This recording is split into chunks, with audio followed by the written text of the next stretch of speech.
नमस्कार भक्तों, आपका स्वागत है राधा वॉयस चैनल पर। आज हम लेकर आए हैं एक ऐसी दिव्य कथा जिसे सुनने मात्र से ही पाप नष्ट हो जाते हैं और घर में सुख, शांति और समृद्धि का वास होता है। यह कथा है आंवला नवमी व्रत की, जिसे आंवला नवमी, अक्षय नवमी या धात्री नवमी के नाम से भी जाना जाता है। यह व्रत कार्तिक मास के शुक्ल पक्ष की नवमी तिथि को किया जाता है और कहा गया है आंवले का वृक्ष स्वयं भगवान विष्णु का रूप है। तो आइए भक्तों, श्रद्धा और विश्वास के साथ सुनते हैं आंवला नवमी की पौराणिक कथा। एक बार देवी लक्ष्मी जी ने अपने स्वामी भगवान विष्णु से पूछा, प्रभु, आप तो अनादि हैं, अनंत हैं, सबके पालनहार हैं, फिर भी आप पृथ्वी पर इतने व्रत और पर्व क्यों स्थापित करते हैं? कभी एकादशी, कभी कार्तिक स्नान, कभी तुलसी विवाह, कहीं दिवाली, कहीं देवोत्थान एकादशी। ये सब क्यों प्रभु? भगवान विष्णु मुस्कुराए और बोले, देवी, ये सारे व्रत और पर्व मानव कल्याण के लिए हैं। जब मनुष्य भक्ति से इन व्रतों को करता है तो वह अपने पापों से मुक्त होता है और अपने भीतर की आत्मा को शुद्ध करता है। इनमें से एक व्रत है आंवला नवमी व्रत। यह व्रत न केवल शरीर को बल्कि आत्मा को भी पवित्र कर देता है। इस दिन जो भक्त आंवले के वृक्ष की पूजा करता है वह मेरे साक्षात दर्शन के समान फल पाता है।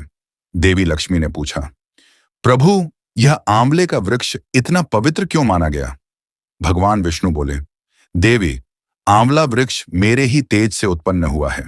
एक बार जब संसार में पाप बढ़ गए, मनुष्य अधर्म के मार्ग पर चलने लगे, तब ब्रह्मा, विष्णु और महेश तीनों ने विचार किया कि मनुष्यों को कोई ऐसा उपाय बताया जाए जिससे वे अपने पापों से मुक्त हो सकें।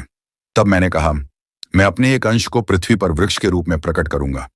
और तब मेरे तेज से धात्री नाम का वृक्ष उत्पन्न हुआ, जिसे आज लोग आंवला कहते हैं। भगवान विष्णु आगे बोले, सृष्टि के प्रारंभ में जब जल ही जल था, तब ब्रह्मा ने मेरी आराधना की। उनकी तपस्या से एक दिव्य ज्योति प्रकट हुई, जिससे एक हरित पुष्पित वृक्ष उत्पन्न हुआ। उस वृक्ष से तेज फैला जो पूरे ब्रह्मांड को प्रकाशित करने लगा। ब्रह्मा जी ने पूछा, प्रभु, यह कौन है? तब आकाशवाणी हुई, यह धात्री वृक्ष है, यह स्वयं श्री हरि का स्वरूप है। तब से इस वृक्ष की पूजा विष्णु स्वरूप में होने लगी। इस वृक्ष के नीचे देवता, आर्षि और तपस्वी ध्यान करने लगे और जिन्होंने भी इसकी पूजा की उनके सभी पाप नष्ट हो गए। एक बार की बात है, अयोध्या नगरी में एक अत्यंत धर्मनिष्ठ ब्राह्मण रहता था। उसका नाम था देवदत्त। वह प्रतिदिन भगवान विष्णु की पूजा करता, दान करता और गरीबों की सेवा में लगा रहता। एक दिन उसके घर में अचानक दुर्भाग्य का दौर शुरू हुआ। घर में धन समाप्त हो गया, परिवार में कलह होने लगी और रोग ने सबको घेर लिया।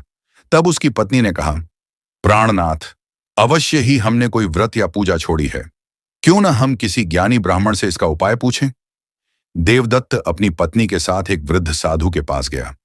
साधु ने ध्यान लगाकर कहा, वत्स, तुम्हारे पाप कर्मों का नाश तभी होगा जब तुम कार्तिक शुक्ल नवमी के दिन आंवले के वृक्ष की पूजा करोगे। वह दिन आंवला नवमी कहलाएगा। उस दिन भगवान विष्णु उस वृक्ष में निवास करते हैं। पूजा से न केवल धन समृद्धि बल्कि संतान सुख और मोक्ष की प्राप्ति होती है। साधु की बात सुनकर देवदत्त और उसकी पत्नी ने संकल्प लिया कि वे पूरे विधि विधान से आंवला नवमी व्रत करेंगे। उन्होंने प्रातःकाल स्नान किया, पीले वस्त्र धारण किए और आंवले के वृक्ष के नीचे सुंदर वेदी बनाई। वृक्ष को जल से स्नान कराया, सिंदूर, रोली, चंदन, हल्दी, फूल, दीप और नैवेद्य से पूजन किया। फिर देवी लक्ष्मी और भगवान विष्णु का ध्यान किया। एयुएम नमो भगवते वासुदेवाय नमः। उसके बाद कथा सुनी और प्रसाद बांटा। जब व्रत समाप्त हुआ तब उन्होंने ब्राह्मणों को भोजन कराया और आंवले के नीचे बैठकर स्वयं भी भोजन किया। कहा गया है, आंवले के नीचे भोजन करना सहस्त्र यज्ञों के समान फल देता है। कथा के समापन के बाद देवदत्त के घर में चमत्कार होने लगे। रोग मिट गए, धन लौट आया और उनके घर में सुख शांति का वास हो गया। लोग दूर दूर से उनके घर दर्शन करने आने लगे। भगवान विष्णु ने स्वप्न में आकर कहा, वत्स, जिस आंवले वृक्ष की पूजा तुमने की है वह मैं स्वयं हूं। तुमने मेरी पूजा की है, इसलिए तुम्हारा जीवन अब कल्याणमय होगा।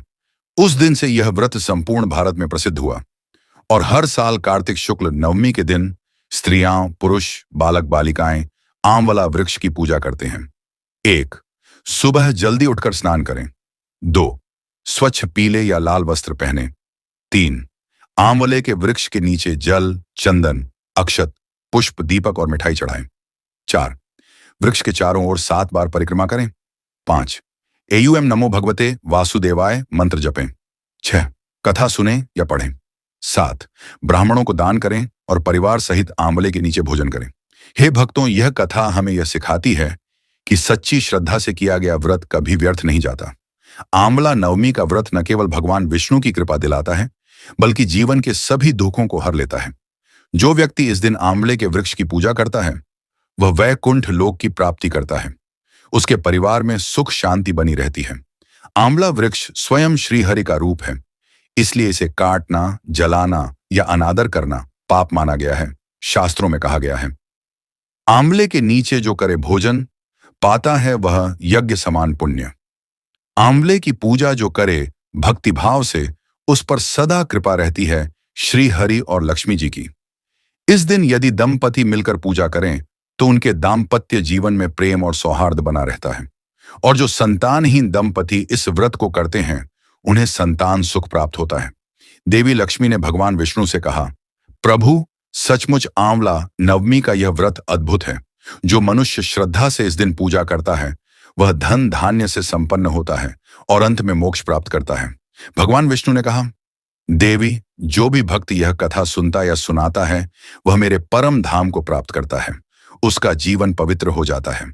एयोम विष्णवे नमः, एयोम धात्री वृक्षाय नमः, एयोम लक्ष्म्यै नमः। भक्तों, अगर आपको आंवला नवमी व्रत कथा पसंद आई हो तो कृपया इस वीडियो को लाइक करें, कमेंट में जय श्री विष्णु लिखें और राधा वॉयस चैनल को सब्सक्राइब करें ताकि ऐसी ही भक्ति भरी कथाएं आप तक पहुंचती रहें।